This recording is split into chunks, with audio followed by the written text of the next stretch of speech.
Prima di cominciare, se vi piacciono le nostre trasmissioni, mettete il segui per rimanere sempre aggiornati. Nel corso della puntata del 2 maggio 2023, in studio più versioni straniscono la conduttrice e poi si alzano di nuovo i toni.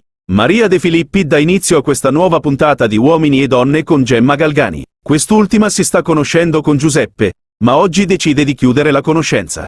Infatti, la dama torinese racconta di essere particolarmente coinvolta da questa brevissima frequentazione. Per questo motivo, ammette di non voler prendere in giro Giuseppe. Gemma è consapevole che andando avanti il cavaliere, che appare come un uomo molto sensibile, potrebbe soffrire parecchio. Non vorrei che tu avessi una situazione illusoria che potrebbe farti male, spiega Gemma. A questo punto, Giuseppe confessa di aver deciso di partecipare al programma perché fuori non riesce a esprimersi, se non in amicizia. Venendo qui mi sto un po' aprendo. Le mie 2 relazioni passate sono nate perché sono stato corteggiato, dichiara il cavaliere. Giuseppe non si ferma e chiede a Gemma se effettivamente da parte sua c'è l'intenzione di andare avanti. Arriva qualche attacco da parte di Gianni Sperti e Tina Cipollari verso la Galgani, che alla fine con il sorriso chiude questa conoscenza. Ad animare i presenti a U&D ci pensa Carla Belotti, che siede inizialmente al centro studio con Gabriella. La dama, che aveva attirato l'attenzione su di sé con una sfuriata contro Biagio Di Maro. Questa volta Carla sta conoscendo Claudio P., un nuovo volto del programma. Maria De Filippi racconta ai presenti che i due si sono visti nella hall dell'hotel dove ha soggiornato lei. Qui invece di pagare direttamente il cavaliere avrebbe consegnato alla dama 20 euro. Tra l'altro la cifra corrispondeva a meno di 20 euro. Spiega ancora la conduttrice. Carla così entra nel dettaglio di questa conoscenza. Io gli dico che non li voglio. Mi dice, dai che ti do i soldi e domani paghi. Io gli dico, non c'è bisogno, domani pago io. Spiego io perché. Non è una persona galante. Se vuoi offrire vai al bar e paghi, è stato il gesto. Poi se hai voglia di conoscermi non vieni con una coppia di amici. Siamo andati a cena con loro e io mi sono pagata la mia parte. Non sono una donna che ha bisogno di farsi offrire, ma un minimo di galanteria almeno all'inizio. Poi non ti può dire, sei più bella di viso. Io sono rimasta male. Nel frattempo, Carla ha scoperto che Claudio sta conoscendo anche Gabriella.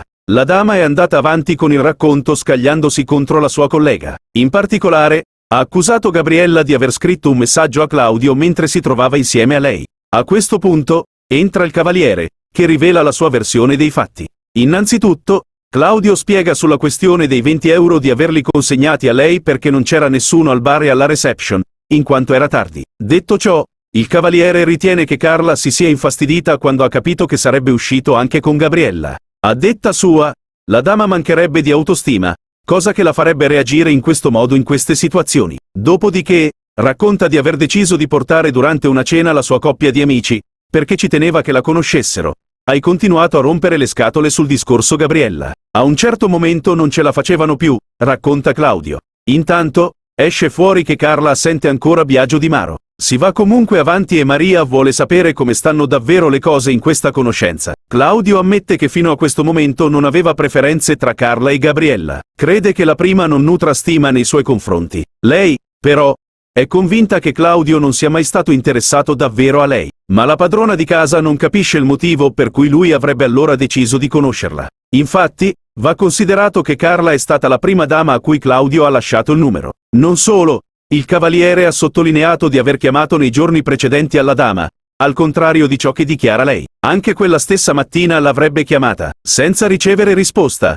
Carla, però, smentisce e lascia perplessa Maria. È tutto molto strano, fa notare De Filippi di fronte a queste versioni differenti.